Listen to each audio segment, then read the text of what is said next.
Welcome back, everybody. Welcome to the Claus Out Podcast. I am your host, Panda Claus, and we are going to be talking about some video game news of the week. And we're going to do our usual community shout out of the Claw Crew community. We will be talking about three main topics. To start off, we're going to be talking about video games and the pandemic 1 year later. Then we're going to hop on and talking about Bioshock 4 open world question mark. And then finally we're going to be covering some indie sales that are going on right now in the Nintendo e-store because we'll explain a little bit more of that later. If you haven't checked out the Panda Claus stream, head on over to twitch.tv panda_claus. We stream usually every week and weekdays, weekends, very random times. But the games we have been streaming lately have been Monster Hunter Rise, some Fortnite, and of course, every Monday and now Saturday, we do have Among Us nights with the community. So we have a bunch of other gamers and streamers that join in to play in Among Us. So don't miss Among Us Monday nights. And we are also now doing Among Us Saturday night. We're calling it Sus Saturday. And it's been honestly a lot of fun. We've been enjoying it. So if anybody is interested in checking it out, make sure you tune in every Monday night around 10:30 CT. And also Saturday night, we usually do the late nights, 10:30 or 10 o'clock CT. But nonetheless, if you're watching this on YouTube, make sure to leave a like, drop a comment below. Would like to know some feedback as what do you like, what don't you like. Anything is honestly good. I'll take some good criticism. And if you're hearing this on Spotify or any other audio device, make sure to also leave a review. And that's gonna be 1 year into the pandemic. Video game sales aren't slowing down. So let's see what we can talk about as far as video games and the pandemic 1 year later, right? So this time a year ago, we were all locked down and we were just terrified, scared of our minds. Where did a lot of us go to? Well, games. We want to bring this topic up because it's very important for it was very important for our sanity, and honestly, it may give a lot of closure for those of us that were in the front lines, and also I'm sure people that were just overall going through some hard times during the pandemic. But what can we say about that? Well, so far there was an article that came out today on the Fortune, and they were saying that the video game industry, which saw huge sale gains throughout all 2020, isn't seeing any sign of slowdown as vaccines begin to roll out and communities begin to lift restrictions. Brick and mortar sales hit 5.6 billion in March, according to the NPD Group, an 18% increase over a year ago. In the first quarter, consumers spent 14.9 billion and 30% increase over the first 3 months of 2020. Much of that was driven by hardware sales, as customers still scramble to find a PlayStation 5 or Xbox Series X. Hardware sales were up 47% to 680 million, a record figure for March. The Nintendo Switch was the best-selling system in terms of units sold.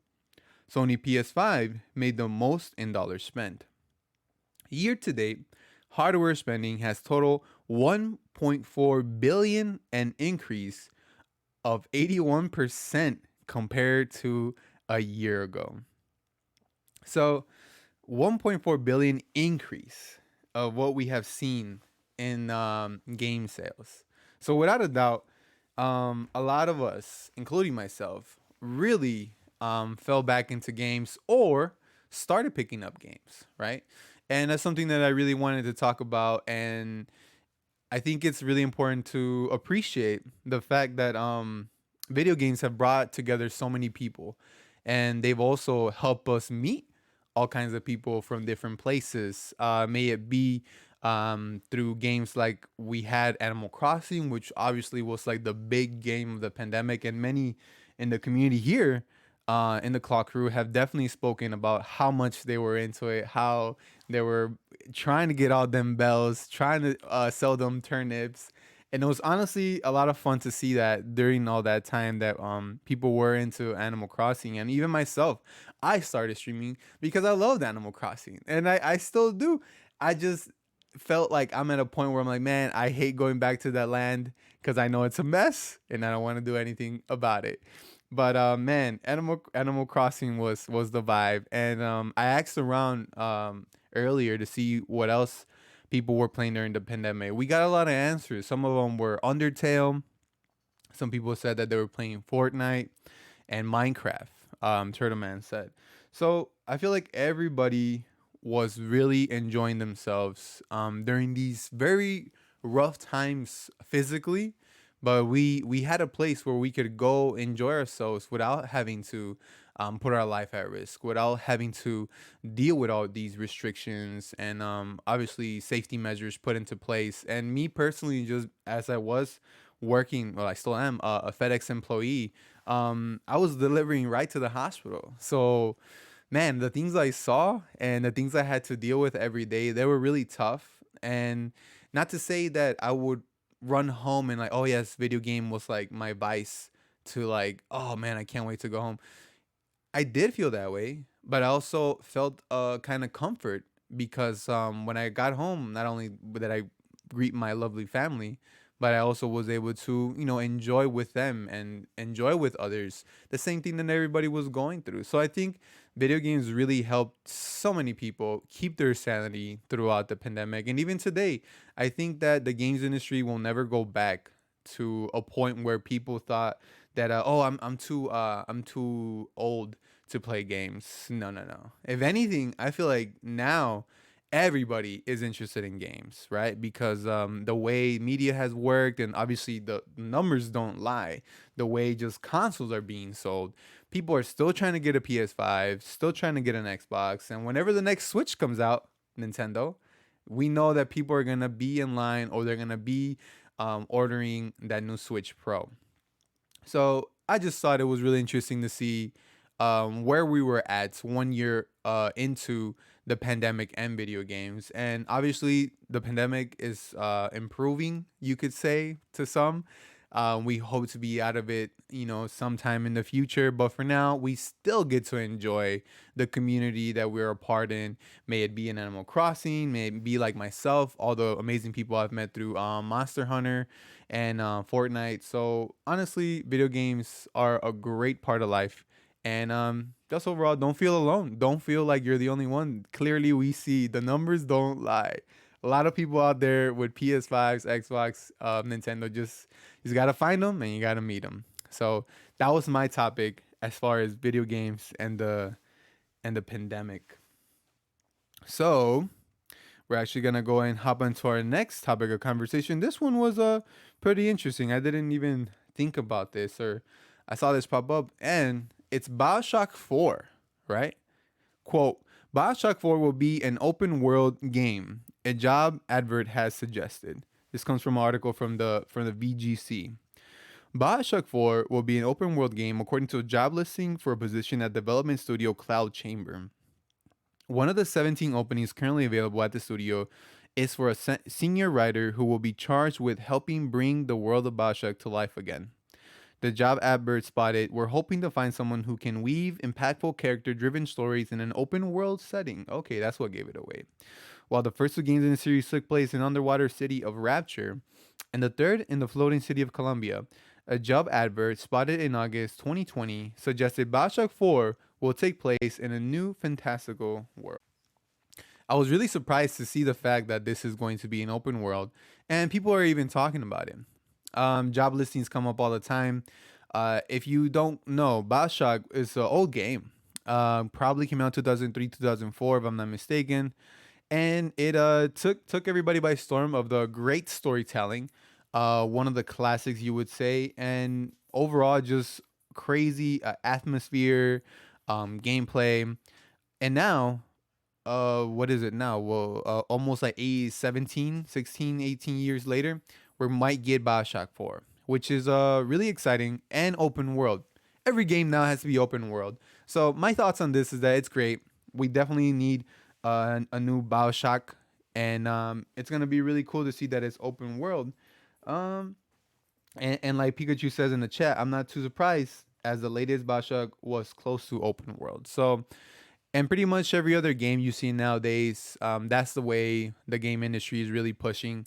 And I feel like that's again how a lot of people have enjoyed playing because freedom of choice. Where do you want to go? Do you want to run this way to do a mission, or do you want to run that way to do a mission? So, maybe my question to everybody would be, do you guys enjoy open world games, or do you like linear stories, or do you just like condense, storylines where you don't have to worry about, man, I have so many side quests, or I have so many main quests to keep up with. And yeah, there's games definitely that will have just a ton of quests, and it does become overwhelming to the point where people are like, well, do I even want to go back to that? And sometimes they just drop the game, unfortunately, because they're like, well, it's just overwhelming.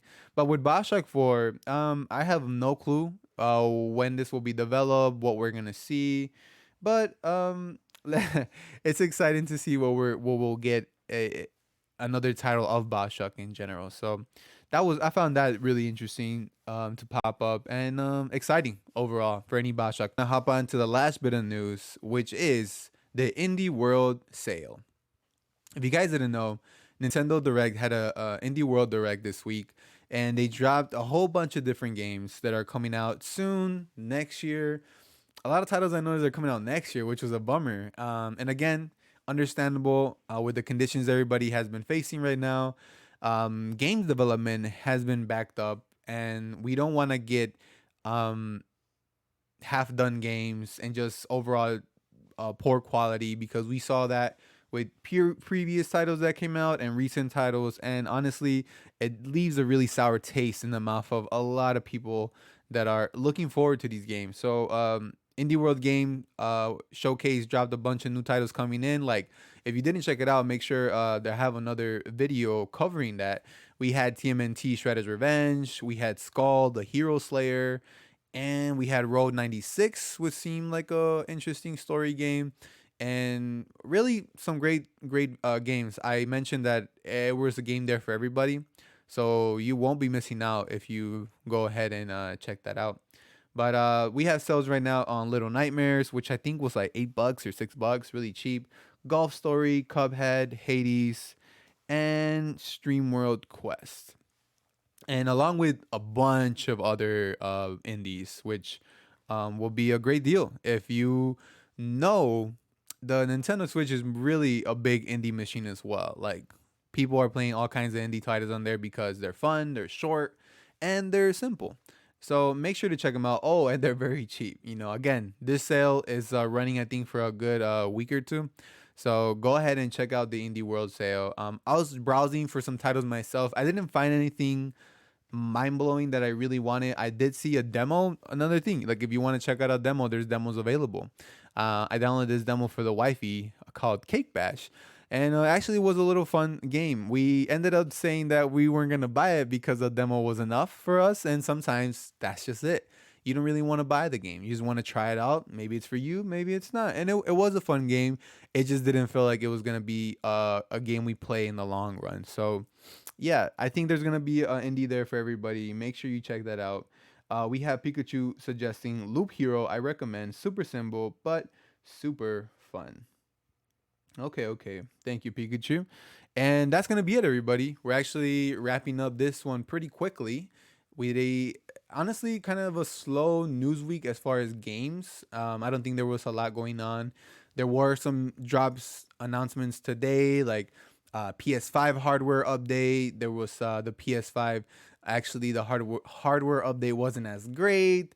All kinds of little stuff like that, but nothing mind blowing that I really wanted to include. So this was as far as we got today. But thank you everybody for tuning in. Per usual, we're gonna do our community shout out, and this shout out of the week goes to K Panda 89. K Panda, if you guys haven't met her, she is one of our uh, streamers, gamers, friend of the community. She's really fun, awesome overall. We play a lot of Among Us with her, and she herself streams some Stardew Valley and Outriders. So if you guys ever want to go check out K Panda, it's twitch.tv kpanda89, and one of the most genuine streamers that I've ever met. Overall, like a lot of fun to talk to, play with. She plays Fall Guys as well. Overall, great vibes. We always have a blast whenever we get to play with KP, and I'm sure you'll enjoy watching her play some video games. So make sure you guys check her out on Twitch. And that's going to be it for us. Again, if you guys did enjoy this, make sure to leave a like, drop a comment, subscribe to the YouTube channel if you haven't, and go check us out on Twitch. We're actually going to be playing after this. We're going to be diving into some more Monster Hunter Rise because we're almost done. And also throughout the weekend, we will be playing tomorrow some Among Us. Sus Saturdays. Sus Saturdays are in full effect. So thank you so much to everybody that came through. If you are watching this on YouTube, we appreciate all the support. And shout out to everybody in the Claw crew for making this possible. Again, your support has been amazing, and I really appreciate everything you guys have done. So thank you, thank you. We're gonna go ahead and end the podcast here, and we'll catch you next time. Claws out.